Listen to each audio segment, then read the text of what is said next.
pour démarrer. Oui, donc on va pouvoir démarrer cette partie-là.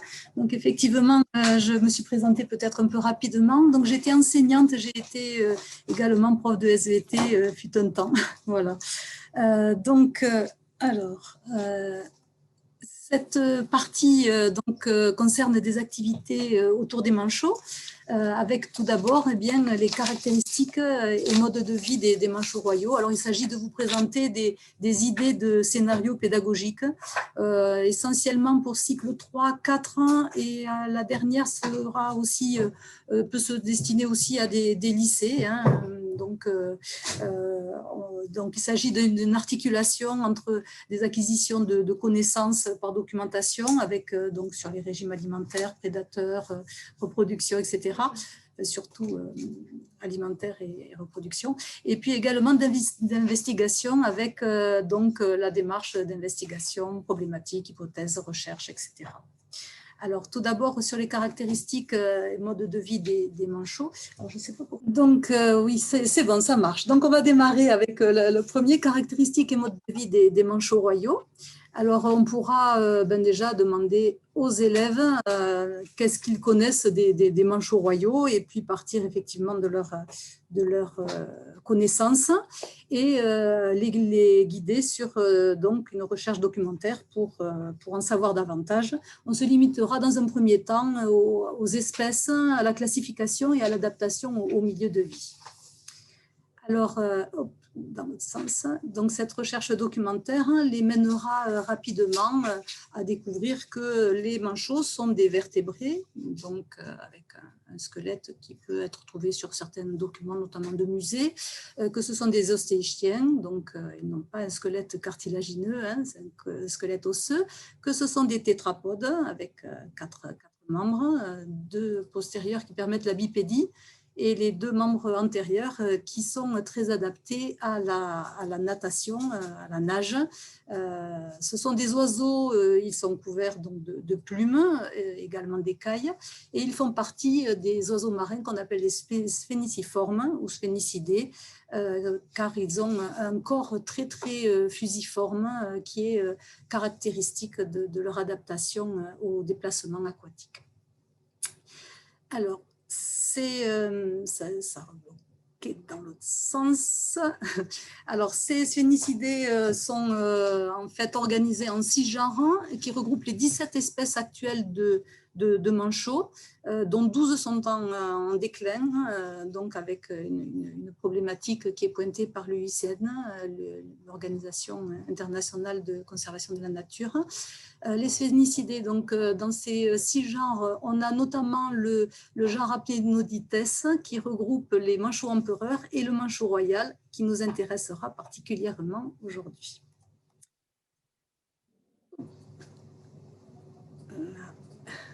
Alors, ces différentes espèces se distinguent notamment par leur taille. On a des poids, on a des manchots empereurs qui sont en numéro 1 sur l'image qui atteignent 45 kilos, donc c'est des oiseaux assez conséquents. Et on a les plus petits, ce sont les manchots pygmées qui font moins d'1 kilo. Donc tout au bout, le numéro 18, il y en a un qui est sans doute disparu dans le schéma. Le manchot royal qui nous concerne, c'est le numéro 2 sur le schéma. Il mesure environ 95 cm et pour un poids de 9 à 15 kg. Alors ce manchot, on pense qu'il vit en gros jusqu'à 26 ans, c'est une estimation. Il a un statut de préoccupation mineure au niveau de l'UICN. Et hop, là, je suis obligée de cliquer sur les deux. Au niveau de leur lieu de vie, alors les manchots se répartissent dans l'hémisphère sud. Donc là, au niveau des saisons, ça sera important de le signaler au niveau des élèves, puisque donc on aura les saisons inversées. Donc de l'équateur jusqu'à l'Antarctique. Alors, le manchot royal, lui, particulièrement, il se situe au niveau des îles du sud-Antarctique, comme on a parlé, Charlie, donc l'archipel de Crozet, les Kerguelen, qui sont d'ailleurs inscrites aussi sur la liste du patrimoine mondial de l'UNESCO pour leur biodiversité, les îles Marion, Prince-Édouard, et des effectifs qui sont quand même assez importants. Alors, au niveau de leur adaptation au milieu de vie marin, on en a parlé tout à l'heure et Charlie aussi en a parlé avec notamment l'adaptation et la résistance au froid. Alors, ce sont des oiseaux qui vivent 75% de leur temps dans l'eau. Donc, ils ont une adaptation qui est issue d'une longue évolution, on va dire, avec notamment des ailes qui sont très, très courtes, qui ont donc une force de propulsion qui est assez impressionnante, qui leur permettent de nager à des vitesses jusqu'à 35 km/h pour le manchot papou, par exemple, et de plonger de façon très, très efficace. Parfois très, très en profondeur. Le manchot empereur plonge jusqu'à 520 mètres de profondeur. Tout à l'heure, Charlie a parlé de la couche de graisse, mais au niveau de leurs ailes, ils ont aussi une adaptation à ce milieu aquatique, en sachant que leurs plumes sont très, très denses, elles sont courtes, raides et huilées, donc ça protège de l'eau, notamment ça protège le petit duvet plumeux qui est à la base de ces plumes et qui, lui, garde de l'air isolant. Alors, comme d'autres oiseaux marins, ils ont aussi la particularité d'excréter du sel. Donc, ils ont des glandes au niveau du bec et ça leur permet de se débarrasser des excès de sel dans le corps. Généralement, ça fait des sécrétions qui apparaissent sous forme de gouttelettes et l'animal secoue la tête très vigoureusement pour les rejeter. Et en fait, ces glandes, elles sont tellement efficaces que le manchot peut même boire de l'eau de mer sans en être affecté. Alors, une fois qu'on aura fait ce petit bilan avec cette découverte documentaire avec les élèves, on pourra noter un petit bilan de style les manchots royaux sont l'une des 17 espèces d'oiseaux marins de sphénicidés. Ils vivent dans l'hémisphère sud, en zone subantarctique, et ont un corps particulièrement adapté au milieu marin. On pourra écrire davantage si on le souhaite. On poursuivra cette investigation en se demandant, mais puisqu'ils passent la majorité de leur temps en mer, où c'est qu'ils vont dans ce milieu marin, et puis également pourquoi ils vont dans le milieu marin, ils pourraient très bien rester sur les îles. Donc là, les élèves pourront faire des hypothèses. Peut-être qu'ils vont vers des eaux chaudes ou plus froides. Peut-être qu'ils migrent. Peut-être qu'ils se déplacent pour aller se nourrir ou pour se reproduire ou pour fuir des prédateurs. En tout cas, toutes ces questions, elles ne peuvent pas avoir de réponse si on ne peut pas suivre les manchots dans leur milieu marin. Donc, la nécessité de suivre les déplacements des manchots dans l'océan. Alors, cette investigation sur les déplacements des manchots en mer pourra se faire avec donc Argonautica, dont on a parlé tout à l'heure, qui est un des 3 volets du projet éducatif, Argonimo, qui est un des 3 volets du projet éducatif Argonautica proposé par le CNES et qui met donc à disposition les suivis de manchots de mer chaque année. Alors, tout d'abord, on pourra faire un petit apport rapide auprès des élèves sur les balises et les satellites, si ce n'est pas des choses qu'ils ont vues en technologie. On pourra leur présenter, par exemple, des images qui montrent les manchots équipés dans les années 1974, avec un équipement qui est plutôt invasif et qui était peut-être un peu gênant sur les déplacements et la solidité et la transmission des données. Et puis également, on pourra trouver sur Internet de nombreuses photos qui montrent des manchots équipés de balises Argos, telles celles que vous a montré Charlie tout à l'heure. D'ailleurs, on voit Charlie au milieu, sur la colonie à Crozet, en train de relâcher un manchot équipé. On pourra leur parler de la chaîne de transmission de ces informations. à savoir que les balises, on en a sur les animaux, mais on peut en avoir aussi qui équipent des bateaux, des bouées, etc. Et qu'en fait, les données qui sont enregistrées par ces balises sont récupérées par les satellites, et les satellites tournant autour de la Terre, eh bien, ils envoient au-dessus des stations de réception toutes les données enregistrées. Ces données sont alors traitées dans les centres de traitement dont a parlé tout à l'heure Venka, et permettent d'avoir du coup des ressources exploitables par les scientifiques et puis par nous aussi grâce à Argonautica. Alors entre parenthèses, il n'y a pas que des manchots qui sont équipés, il y a effectivement beaucoup d'animaux.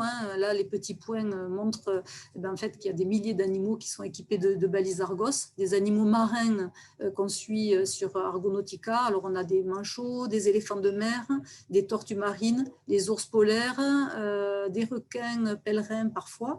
Et puis, bon, après, des scientifiques travaillent également sur les animaux qui sont terrestres, mais là, Argonautica ne les suit pas.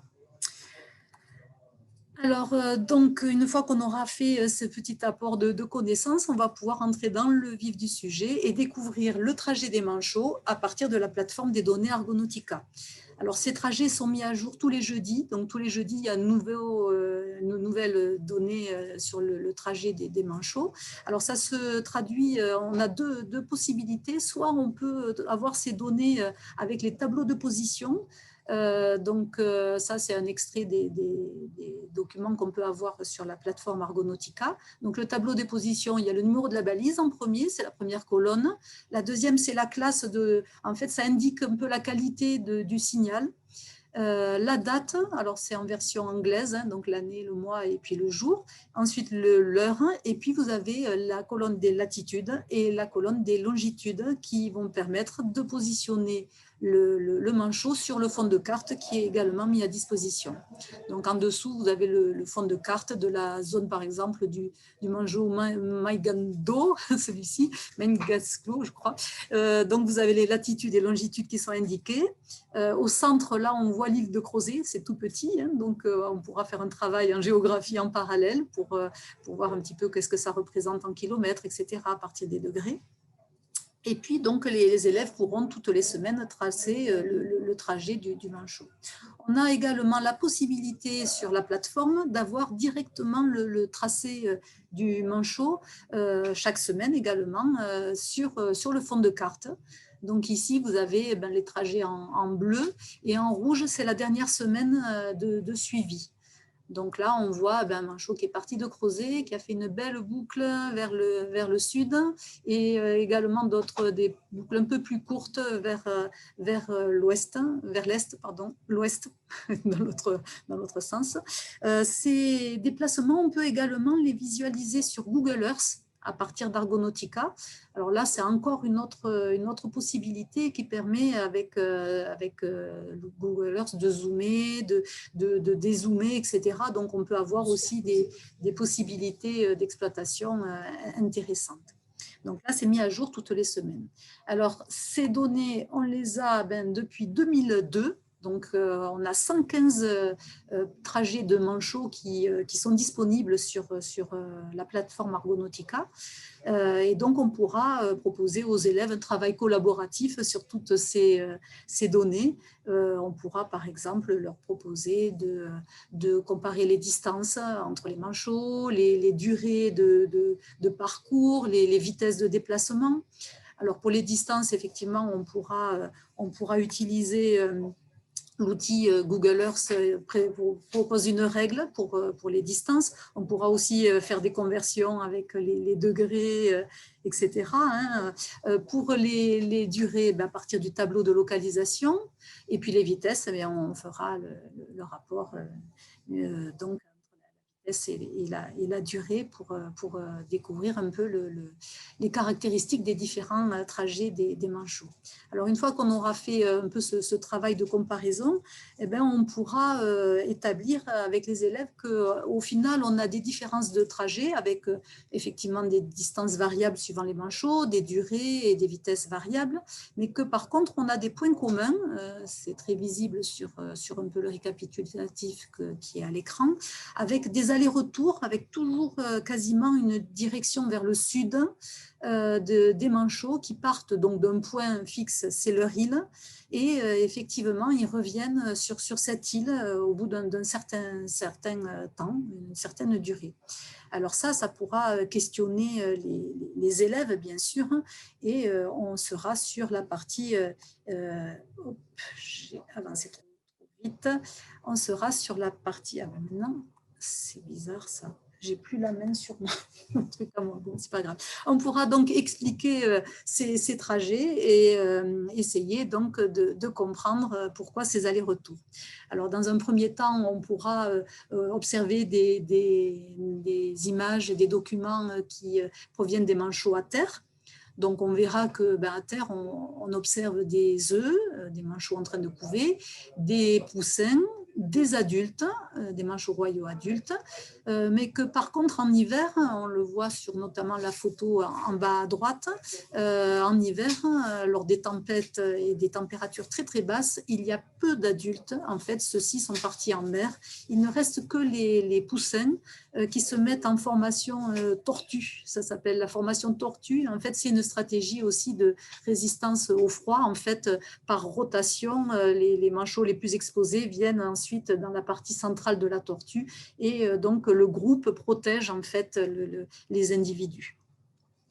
Donc, on pourra bien s'intéresser à leur cycle de vie qui reprend un peu ces données observées, à savoir que la partie reproductive est tributaire de l'île, donc ils sont dépendants de l'île pour la reproduction, et qu'effectivement, pendant l'hiver, ceux qui le peuvent, c'est-à-dire les adultes, partent en mer où les conditions sont un peu plus clémentes que sur l'île.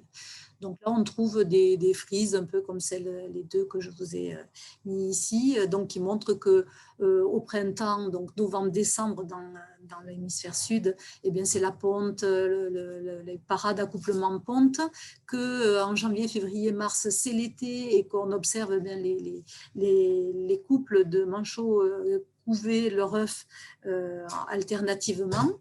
Il y en a un qui couve et l'autre qui part chercher se nourrir en mer et puis revient relayer l'autre. En avril et mai, en automne, donc on a un nourrissage très fréquent des petits qui sont nés, et qu'ensuite, pendant l'hiver, les parents laissent les petits seuls. Et effectivement, ces petits vont vivre sur leurs réserves, sur les réserves qu'ils auront accumulées pendant le printemps et l'été. Ensuite, au printemps, les deux parents, au printemps suivant, les deux parents reviennent pour nourrir les petits qui vont prendre du poids, qui vont muer et qui vont ensuite partir en mer. Et on a eu tout à l'heure Charlie qui nous a expliqué ce qu'il advient. Alors, une question se posera quand même, pourquoi aller vers le sud si loin, si longtemps ? Et là, on pourra repartir sur la plateforme des données Argonautica et découvrir les cartes environnementales qui présentent effectivement, comme a décrit un peu Venka, les caractéristiques des eaux dans ces régions qui sont pour la plupart inaccessibles pour l'homme. Donc, on peut avoir des cartes de topographie, c'est-à-dire la surface de l'océan avec donc les zones de bosses, de creux et de tourbillons qui sont assez caractéristiques du circumpolaire. On aura également la température, c'est l'image du dessous. À droite, la salinité, les courants de surface. On aura également des cartes de vent. Enfin, vous verrez sur la plateforme qu'on aura l'occasion de découvrir dans la deuxième demi-journée les différentes cartes que l'on peut observer. Alors, concernant les manchots, les deux cartes principales qui nous intéresseront seront celles de la température et de la topographie. On verra avec les élèves que effectivement ces cartes peuvent être lues grâce aux éléments de légende qui sont sur la droite avec l'échelle qui montre à quelle valeur sont attribuées les couleurs. Donc là, le bleu pour la température, c'est des températures froide et plus on va vers le rouge, plus c'est les températures chaudes. Pour la topographie, c'est une question de hauteur, c'est en centimètres, hein, en centimètres de hauteur de l'eau. Alors pour la température, on voit très bien la zonation qui est latitudinale, hein, en fonction de si on est plus près de l'Antarctique ou plus près de l'équateur. Les îles Crozet, elles sont dans des températures de 8 à 10 degrés, on va dire, selon la saison. Et en fait, les manchots vont se déplacer vers les eaux froides. Charlie en a parlé tout à l'heure, vers une zone qu'on appelle le front polaire. Au niveau de la topographie, c'est également des zones où on a beaucoup de remous et beaucoup donc, de tourbillons, de creux et de bosses. Et en fait, il s'agit de zones qui sont favorables pour la nutrition des manchots, puisque toutes ces eaux froides et tourbillonnaires favorisent non seulement la remontée d'éléments nutritifs, etc., un peu comme les upwelling qui sont en bordure de continent, et donc le développement de krill, de phytoplancton et des parts de chaînes alimentaires, et avec la présence du coup des poissons lanternes dont se nourrissent prioritairement les manchots. Donc, on pourra faire un petit bilan avec les élèves de cette investigation en disant à minima que donc, les manchots royaux font des allers-retours entre leur île où ils se reproduisent et l'océan où ils se nourrissent. Ils se déplacent vers des eaux froides et tourbillonnaires au sud où les proies sont abondantes et reviennent sur leur île pour nourrir leurs petits ou relayer l'autre parent qui court. Alors, les activités qu'on pourra faire donc, autour de ça, je vous en ai envoyé une donc, par mail. Vous pouvez jeter un œil dessus parce que peut-être qu'à l'écran, ça sera moins agréable. Donc, de toute façon, vous l'avez, hein, vous pourrez la regarder. Il s'agit donc d'une activité qui peut être donnée soit en évaluation, après avoir fait le travail en classe avec tous les élèves, soit en découverte avant même d'aller sur la plateforme. Donc, je ne sais pas quelle est 11h16, peut-être que je vous la commente et vous la regarderez en détail plus tard. Donc, c'est donc une proposition. Les chercheurs travaillent sur le mode de vie des manchots royaux. Vous intégrez l'équipe de chercheurs et vous tentez d'expliquer les déplacements du manchot. Alors là, c'est le manchot mounier. C'est un manchot qui date d'il y a quelques années, mais bon, on peut le faire avec tous les manchots proposés sur la plateforme Argonautica. Donc, il y a une reproduction du tableau de position, un fond de carte un petit peu différent de celui que je vous ai présenté tout à l'heure, à savoir que l'île de la Possession, qui fait partie de l'archipel des Crozet, est positionnée, mais on peut très bien ne pas la positionner en préalable. Et donc là, on peut leur proposer en deux temps des activités en mathématiques ou en SVT, pour tous les profs de SVT. Donc en mathématiques, on va tracer le trajet du manchot, donc en plaçant les points géographiques et en reliant. En SVT, on va proposer des hypothèses pour expliquer ces trajets. Donc, pourquoi le manchot fait-il une boucle? Pourquoi il revient exactement au même endroit sur l'île? Donc ça, soit on l'aura travaillé en préalable et du coup, ça peut être une évaluation, c'est plus que des hypothèses, soit ça peut être avant d'aller sur la plateforme. Et en deuxième temps, on pourra faire des analyses un petit peu plus fines, calculer les vitesses de déplacement entre deux points et puis constater qu'effectivement, la vitesse peut varier. Donc les manchots peuvent se déplacer plus ou moins vite. On pourra d'ailleurs faire en SVT des hypothèses qu'il se déplace rapidement quand il n'est pas en train de plonger fréquemment pour aller se nourrir, donc dans les zones peu propices à la nutrition, et que par contre, quand il a une zone où il y a beaucoup à manger, effectivement, il va rester plus souvent sur cette zone pour plonger et donc aura moins de déplacement sur l'horizontalité. Donc sur cette partie caractéristique et vie des manchots royaux, on aura pu découvrir des bases et on pourra dans un second temps ou indépendamment s'attaquer aux relations avec le réchauffement climatique sur cette vie des manchots. Alors, est-ce que le réchauffement impacte sur les colonies des manchots royaux? Alors, on pourra faire là aussi des hypothèses avec les élèves. On peut avoir des hypothèses qui concerneront un effet direct sur les manchots. Est-ce que ça va modifier leur cycle reproductif? Est-ce que ça va les fragiliser? Est-ce que donc on pourra avoir des hypothèses qui seront sur cette nature-là. On s'intéressera, nous, plus aux hypothèses qui concernent leur relation avec l'environnement, avec le milieu marin, c'est-à-dire est-ce que le réchauffement climatique qui modifie les caractéristiques de l'eau a un impact donc sur les colonies des manchots royaux. Alors, donc la première problématique, ça va être les variations de température ont-elles un impact sur les manchots? Et on aura donc une investigation à partir de la plateforme Argonautica. Alors là, j'ai comparé deux années bien choisies pour leurs caractéristiques, 2003 et 2007. Donc, on pourra observer qu'en 2003, on a des températures zonées, comme on a vu précédemment, avec notamment des eaux froides qui se retrouvent un peu au nord de 50 degrés. Donc, les eaux des manchots, c'est les eaux un peu plus bleu foncé, enfin, c'est et là, donc, on a des trajets très courts pour les manchots. Donc là, j'ai mis juste le trajet de Clémentine. Mais vous voyez, donc les manchots ne vont pas en dessous de moins 50 degrés en moyenne, quoi. Ils vont jusqu'à l'isotherme 5 degrés. C'est l'isotherme qui correspond au front polaire dont a parlé Charlie et dont je reparlerai un peu après.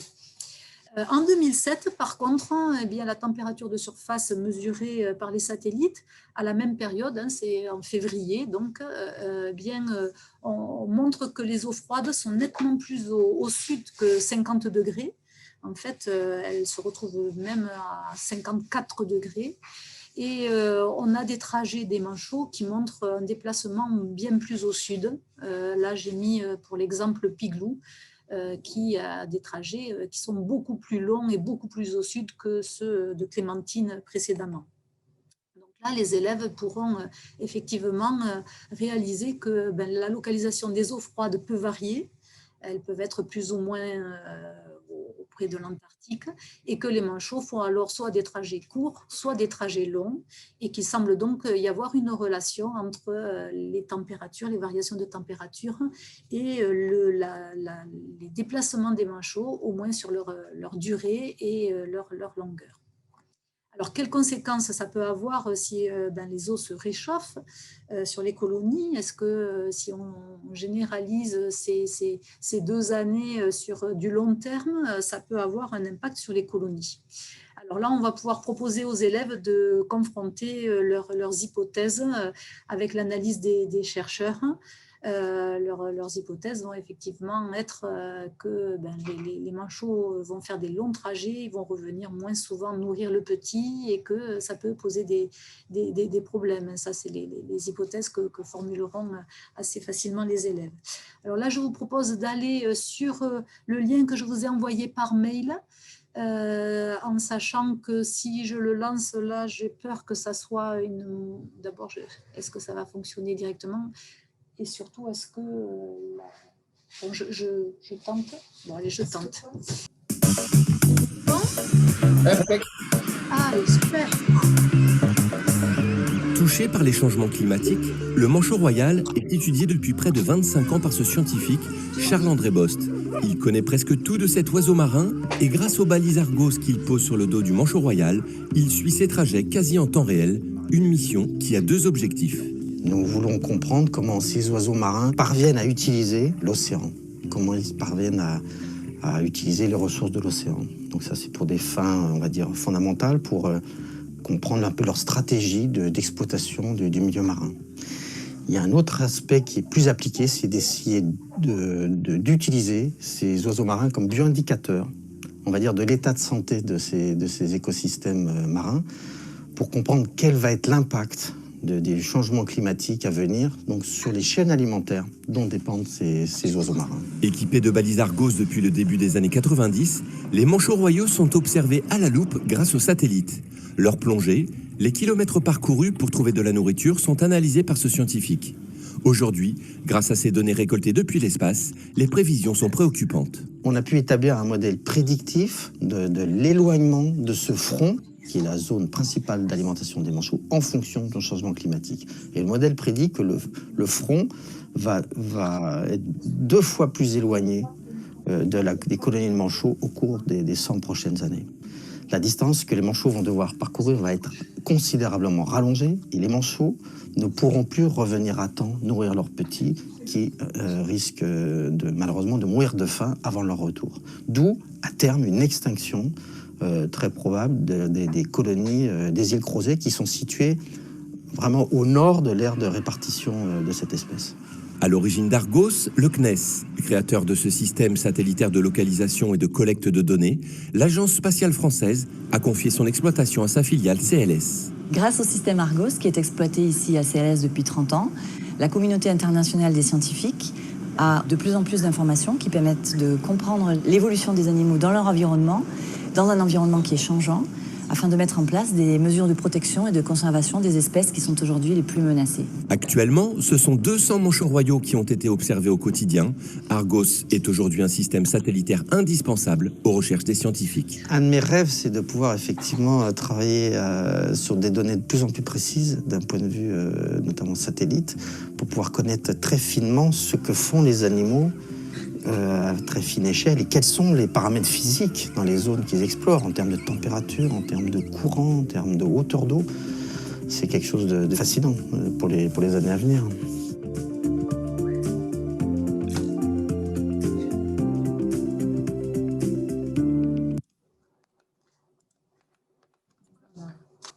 Voilà, donc cette vidéo qui est disponible hein, sur le web, elle permet aux élèves de valider une partie de leurs hypothèses et en même temps, elle montre de façon très parlante le travail des chercheurs, l'équipement des manchots, enfin, voilà. Donc c'est une vidéo que je trouve moi très intéressante avec des élèves.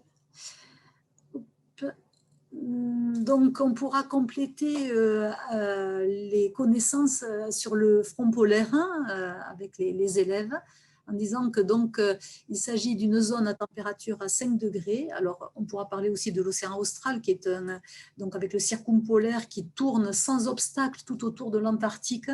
Donc, c'est vraiment avec la force de Coriolis un courant qui est très puissant hein, et qui vraiment est important au niveau de la régulation climatique de notre planète d'ailleurs. Donc, à 5 degrés, on a la zone de rencontre des eaux chaudes qui viennent plus de l'équateur et des zones très froides qui viennent de l'Antarctique. Et c'est donc une frontière très tourbillonnaire que ces eaux de température différentes provoquent. Donc, on a vraiment une zone assez extraordinaire, ce front polaire, qui est une zone de biodiversité, de développement des chaînes océaniques très importante. Donc, par rapport au bouleversement des températures, les chercheurs ont fait donc des prévisions qui sont présentées sur cette diapo. Donc, en février 2000, le front polaire se situait vers moins 52 degrés de latitude. Et en 2100, on pense qu'il se situera plutôt à moins 54, ce qui obligera effectivement les manchots à avoir des trajets beaucoup plus longs.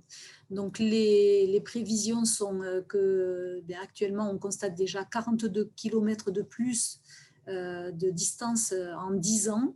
Et donc, de 2010 à 2100, ça représente donc 400 km de plus à faire pour les manchots. Donc, le front polaire serait à 400 km de plus, donc à 800 km de leur île. Donc, en aller-retour, vous voyez les distances énormes que cela peut représenter. Donc, en période de nourrissage, bien évidemment, les petits, s'ils ne sont pas nourris suffisamment, ils n'emmagasinent pas suffisamment de réserves pour pouvoir passer l'hiver. Et on voit là la problématique du renouvellement des générations de manchots. Donc, en bilan, effectivement, on n'a pas des choses très, très optimistes. Le réchauffement éloigne les eaux froides et tourbillonnaires des îles sur lesquelles se reproduisent les manchots. Et donc, un déplacement plus loin pour se nourrir dans les eaux poissonneuses est obligatoire. Et du coup, effectivement, les petits qui sont moins bien nourris peuvent mourir de faim.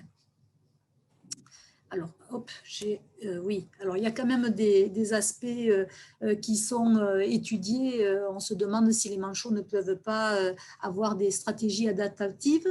Ce que l'on sait, c'est que dans le passé, les espèces de manchots ont un ancêtre proche et que donc il y avait certainement une répartition qui était beaucoup moins morcelée qu'actuellement et qui a donc déjà eu des migrations avec donc des séparations de populations de manchots. Donc peut-être qu'on peut avoir là aussi des populations qui vont migrer. Seulement des îles plus proches de l'Antarctique, il y en a très très peu et surtout elles ne sont pas de taille et de nature à accueillir des colonies aussi importantes que celles qui sont sur les îles Crozet actuellement. Donc, effectivement, la limitation de l'adaptation au niveau géographique est quand même problématique. On peut se demander si les manchots vont avoir des stratégies en ayant des proies qui sont plus nutritives. Enfin, voilà, c'est des pistes de recherche qu'étudient les scientifiques, mais effectivement, ils ne sont pas très optimistes sur la survie des manchots et ils pensent que dans les 70 années à venir, on va assister à une extinction de beaucoup de colonies, peut-être 70% des colonies de manchots dans les prochaines années. Donc, effectivement, c'est une situation assez problématique que la poursuite de la vie de cette espèce. Excusez-moi, monsieur, Oui. Il y a quelqu'un en salle d'attente. Je l'ai fait rentrer normalement. D'accord. Bon, je fais en parallèle, alors ouais, je vois, mais c'est pas facile parce que j'ai deux écrans, les deux souris, et bon. Donc je pense, est-ce que c'est bon, les rentrées effectivement ou Pierre, Bon. J'avais coupé le micro. Je ne sais. Ouais, normalement, ça va être bon. Il va me le retirer. Je vais voir par mail. Je fais par mail. D'accord. Donc, une troisième piste d'activité, je ne sais pas au niveau du timing, oh ça va, je suis largement à l'heure, j'ai été un peu vite du coup. Donc, comment suivre l'évolution des colonies de manchots royaux avec quelques hypothèses aussi des chercheurs pour expliquer des évolutions que l'on constate et notamment avec l'exemple de la colonie, pourquoi j'ai mis des colonies, de la colonie du morne de Tamaris qui est également une île de l'archipel de Crozet. Donc les scientifiques utilisent beaucoup les techniques du spatial pour suivre les colonies des manchots royaux, à savoir que récemment on a pu découvrir en 2018 et en 2020 aussi des nouvelles colonies de manchots royaux que l'on ne connaissait pas et qui ont été détectées grâce aux images satellitaires. Alors, notamment certaines, alors c'est la colonie, je ne l'ai plus sous les yeux, mais une colonie de manchots d'Adélie qui ont été détectées grâce au guano. En fait, les colonies produisent énormément de guano et sur le blanc de la banquise, ça se voit au niveau des images satellites. Donc, effectivement, c'est des outils qui permettent de suivre les colonies. On va voir un exemple, alors non pas sur les banquises, mais un exemple de suivi sur l'île des cochons. Alors, c'est dans l'archipel de Crozet et particulièrement donc, à l'est de... Oui, enfin, bon, près de l'île de la Possession, donc sur ma carte là, elle est sur la gauche, l'île aux cochons. Donc cette île, c'est une île volcanique qui est l'une des 3 plus grandes îles de l'archipel de Crozet. Donc, en 1962, une équipe de chercheurs cartographiques qui travaillaient sur la cartographie a découvert cette colonie de manchots qui est depuis baptisée la colonie du Morne de Tamaris. Donc, cette colonie, elle est particulière parce que donc ils vivent sur les flancs de ce cône volcanique et qui sont regroupés et donc dans des zones où les sols ne sont pas végétalisés, alors que le reste de l'île, on a des végétaux. Alors, ce n'est pas des arbres, hein, c'est de la végétation subantarctique, mais effectivement, ça va permettre quand même de dissocier les zones occupées par la colonie du reste de l'île grâce donc à ces différences de sol végétalisé ou non végétalisé. Alors, on observe au minimum une densité de 1,6 individus par mètre carré. Ça aussi, c'est une donnée qui est importante parce que ça permet de suivre l'évolution des quantités d'oiseaux. Alors, les observations se font maintenant non plus in situ, hein, parce qu'il y a très, très peu de chercheurs qui posent leurs pieds sur ces îles protégées. Je crois qu'il y avait eu en 62 et puis il y a eu également une dizaine d'années après, il y a eu une autre équipe de chercheurs, mais depuis, on étudie donc ces colonies grâce à des images soit d'hélicoptères, soit par satellite, pour distinguer en fait le sol nu des zones végétalisées. Alors, sur cette carte satellite, on a le tracé de la limite de ces sols en 1982 en jaune, en 2005 en bleu et en 2015 en vert. Et donc, ce que l'on voit, c'est qu'effectivement, la zone occupée par la colonie a diminué. Et donc, on va pouvoir demander aux élèves un petit travail là-dessus. Le suivi de la colonie, en sachant que les sols nus sont occupés par la colonie, que la densité est de 1,6 individus par mètre carré, on peut essayer de retrouver le nombre de manchots à partir également de l'échelle sur la carte 100 mètres. Voilà. Donc ça peut s'adresser cycle 4 lycée. Hein. Alors les chercheurs, ils font ce travail de la même façon, avec bien sûr une précision importante, alors qu'avec des élèves, on pourra faire des approximations. Et donc là, vous avez un extrait d'une publication scientifique sur la surface de la colonie et le nombre de couples reproducteurs à partir des images et des années. Alors, ce que l'on peut remarquer, c'est qu'effectivement, le nombre de paires, là, c'est des paires de reproducteurs manchots royaux, a considérablement diminué, notamment entre 1988, où ils étaient quasiment 500 000 couples, et les années 2015, où on n'a plus que 76 000 couples de manchots royaux sur cette colonie. Alors ça a effectivement questionné beaucoup les scientifiques parce que dans les îles voisines, donc Kerguelen, Crozet, l'île de la Possession, on n'a pas observé une évolution similaire et les populations sur ces îles sont restées plutôt stables. Donc, ça a été un questionnement d'essayer de comprendre pourquoi cette colonie-là, en particulier, a connu un déclin assez fulgurant. Alors, on pourra proposer aux élèves, à l'instar des scientifiques, de faire une petite recherche et on leur apportera des documentaires.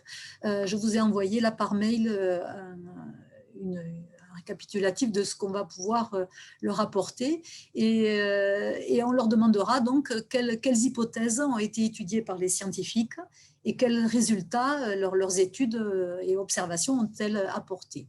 Alors ça, c'est pas très agréable peut-être à l'écran, mais vous l'avez donc en version papier. Ces petits éléments permettront aux élèves d'essayer de voir quelles sont les hypothèses que formulent les scientifiques, quelles hypothèses peuvent être écartées, quelles sont celles qui peuvent être retenues. Donc je vous laisse le lire individuellement. 5 minutes. Oui, je vous laisse 5 minutes pour le lire et puis on fait il reste 5 minutes sur le temps. Oui. Alors, donc, je vous laisse balayer rapidement 1 minute. Nathalie, ce document, on le leur fera passer dans l'espace partagé? Je l'ai envoyé par mail là pour que vous oui, mais je le mettrai dans l'espace partagé aussi. Après, oui, si tu veux. Oui. Ouais. Ah, pardon. Pourquoi je n'ai pas la... Est-ce que je peux avoir la souris sur celui-ci là? Elle est là, mais j'ai pas... Tu vois là, ah, ça y est, je l'ai là. Ouais, c'est bon. Merci.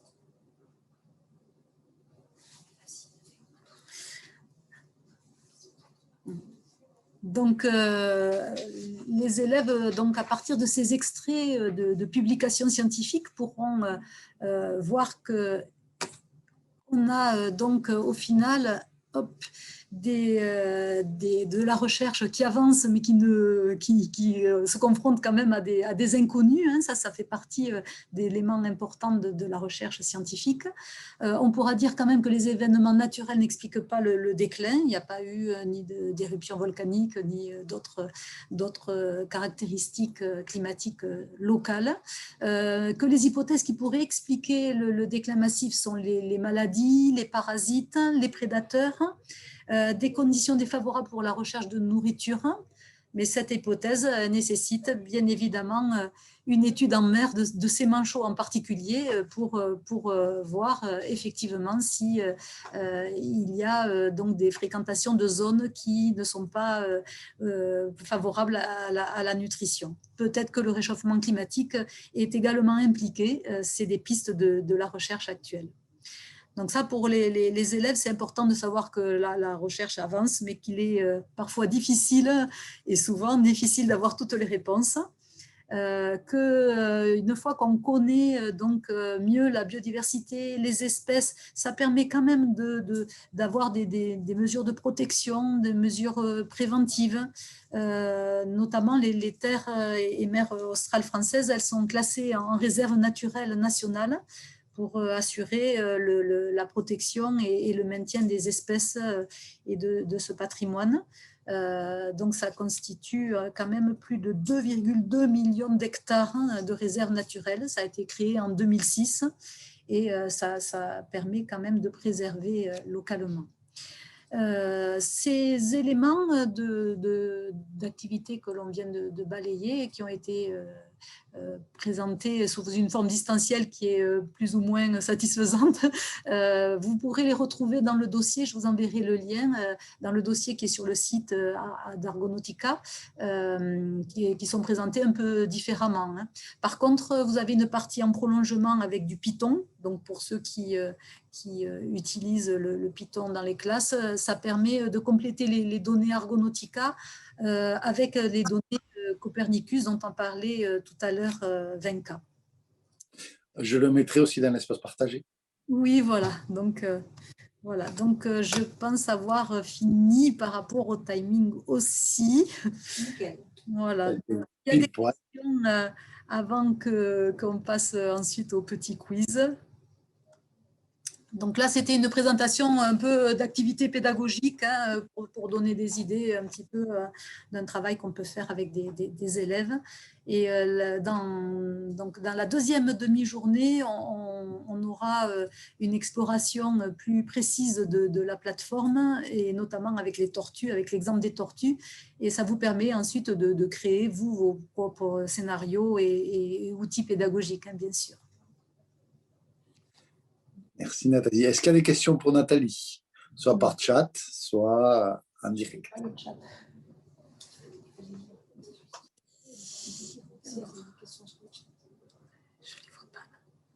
Non, il n'y a pas de questions. Ah, peut-être. Non, c'était très clair Nathalie, c'est ce qu'on te dit sur le chat. J'ai été un peu rapide, je pense que j'ai parlé très très vite pour ne pas perdre de temps. Mais... Ah, la gestion du distanciel, c'est jamais facile. C'était bien adapté. Et puis la gestion aussi technique qui n'est pas évidente là. Ah, écoutez, on va passer au quiz ou on passe au quiz et puis on présentera la deuxième journée après, Daniel, c'est ça?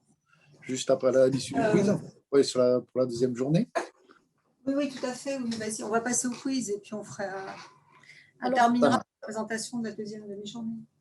Alors, pour le quiz, je vous ai envoyé hier donc un lien avec un outil qui est gratuit quand on n'a pas énormément de participants. Donc, c'est un outil que vous pouvez utiliser pour réaliser des quiz, expert quiz. Donc, si vous avez créé votre compte, je vous ai envoyé aujourd'hui du coup un lien pour accéder à ce petit quiz qui propose la découverte d'un trajet d'un manchot royal et de façon assez précise avec l'importance de ces zones tourbillonnaires sur leur déplacement. Donc là, vous pouvez aller sur votre mail et cliquer sur le lien que vous avez reçu via Expert Quiz. Et le petit quiz dure 4-5 minutes et on se retrouve après, quoi. Nathalie, tu peux le remettre dans le chat si tu veux. Et le problème, c'est qu'il est sur mon ordinateur à moi et que là, je n'arrive pas à accéder à mes mails. C'est pour ça que j'ai envoyé à partir du mail de Daniel, j'ai tout transféré. On n'a que des soucis techniques là en ce moment. Moi, je le trouve pas. Je le retrouve pas. Alors normalement, vous avez tous individuellement, enfin, j'ai vu, il y en a 6 non 10, pardon, j'ai envoyé 10. Donc, s'il y en a qui ne l'ont pas encore fait, de se mettre… Il y a de Chantal Terral à tout le monde, il n'y a pas de lien sur le second mail. Ah, je ne trouve pas non plus. Normalement, c'est celui-là. Alors, il y a Madame Cuyobert qui vient de le mettre dans le chat. Ah. Si, il faut cliquer sur Start. Oui. Alors, on va aller dans le chat. On va cliquer sur le lien. D'accord. Donc, pour la correction, donc, en question 1, effectivement, là, ça permettait de découvrir comment on pouvait lire une carte de topographie dans le détail. Donc, bon, il y avait des vrais ou faux, je vous enverrai les solutions. La question 2, ça permet de découvrir les bosses et les creux à la surface des océans et ça conforte aussi la lecture de la carte topographie. Ensuite, un petit peu sur la biologie, enfin, sur la découverte du manchot Gorfu-Tawaki, cette fois-ci. Et puis, sur la question où c'est qu'il va aller, eh bien, effectivement, il arrive sur une zone en bosse, puisqu'on voit le niveau de l'eau égal ou supérieur à 0 au centre et moins haut autour, donc avec la couleur bleue. Et dans l'hémisphère sud, on nous indique que les courants tournent dans le sens inverse des aiguilles d'une montre. Et donc Danton, qui est sensible au sens du courant, il va donc aller à gauche, dans le sens inverse des aiguilles d'une montre. Voilà. Donc ça c'était une petite activité qui montre qu'on peut aller dans des lectures très très précises à partir de Argonautica. Donc ça, on le verra dans la deuxième partie de la formation, quoi. Il y a d'autres ressources sur les manchots. On fera peut-être une compile et on vous les présentera la deuxième demi-journée également. Qui est prévu le 15 juin après-midi, je répète. Voilà, tout à fait. Donc là, ça permet d'avoir un aperçu un petit peu déjà sur ce qu'on peut faire avec des élèves. Et donc, pour ceux qui sont encore à la ligne, je vais créer un espace partagé. Vous retrouverez les présentations de la journée, vous retrouverez les différents documents en PDF que vous a présenté Nathalie, vous retrouverez le programme, vous trouverez pas mal de choses.